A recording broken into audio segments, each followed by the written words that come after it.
Hello, welcome to Jay's Bass Channel, and I'm here with my friend Johnny G, and we're in Austin, Texas. We both happen to be in the same place at the same time, and Johnny G is currently the bass player for John Mellencamp, and I thought you guys might like to hear a little bit of stories about how he got where he is, and what the life of a touring bass player is. And thanks for being on my channel. You're my first interview. So I'm your first virgin, basically. Yeah, right. Yeah, okay. I'm sure it's not your first interview.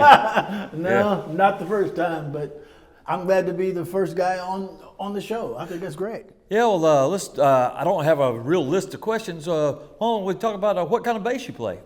I play a Lakeland 5594. Oh, wow. I got turned on to that back in 2002, and I've been playing it ever since. Oh, very cool. Yeah. Awesome. And you're playing John now. How many dates do you guys usually do a year?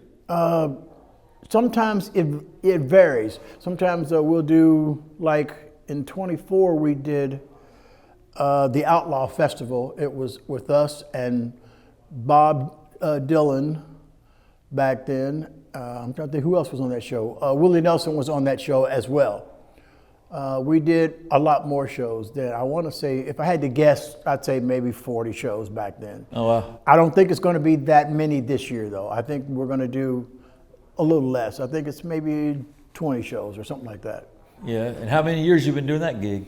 I got with John in 1999. Oh, very cool. Very cool. Yeah. And what's any stories about just the life of touring and stuff like that? You'd like to let some of the younger or older bass players know? I mean, I've been around a long time. I'm probably as old as you are, but I have never toured at the level. You guys, do you tour like in buses, or what? How's that all work? It depends on the tour, of course, but sometimes there's a combination. Sometimes it's commercial airline, sometimes there's private airline, and then sometimes there's tour buses, and the combination of all three sometimes. Yeah. Do you like tour with gear, or use like backlined gear most of the time? No, most of the gear is going with the production manager. That's their job, and that's what they're paid to do. So that truck, you have like a bass rig they haul and all that sort of thing? The production manager's job is to make sure that all of the gear gets where it's supposed to, when it's supposed to. Oh, yeah, so you don't have to worry about it. Right. So the bass, everything goes with them. Yeah, bass goes with them, the amps go with them. If there's keyboard rigs, in John's case, we got a violin player, that goes, all the lighting, everything goes with the production guys. Do you gig locally with other bands when you're not on tour?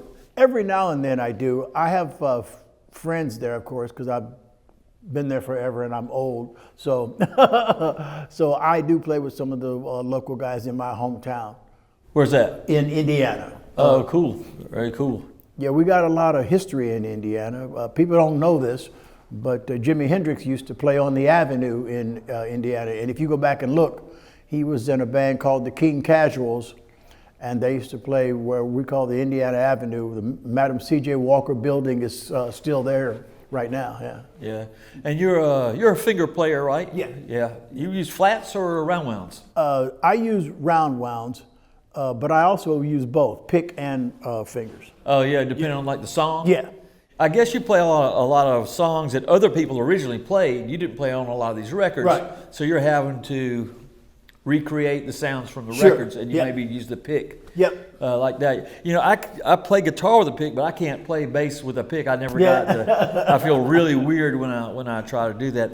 I've been fooling around with some flat wounds, and since I've started the bass channel, I'm trying to broaden what I do so I can talk about it. Yeah. So I have a rental bass for this gig that I'm playing now, and it's got flats on it, so I'm kind of having a little bit of fun with that. And you were just talking about how you got this gig with John originally. How did that happen?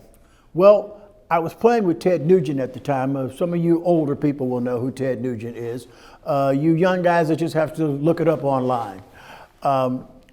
And John was looking for a bass player because the old bass player, Toby Myers, I think he was having a kid at the time. I think that's what was going on. And he didn't want to be on the road having a son So they were looking for somebody, and the drummer and I, who were still tight, called me up and said, "Hey man, John's looking for a bass player.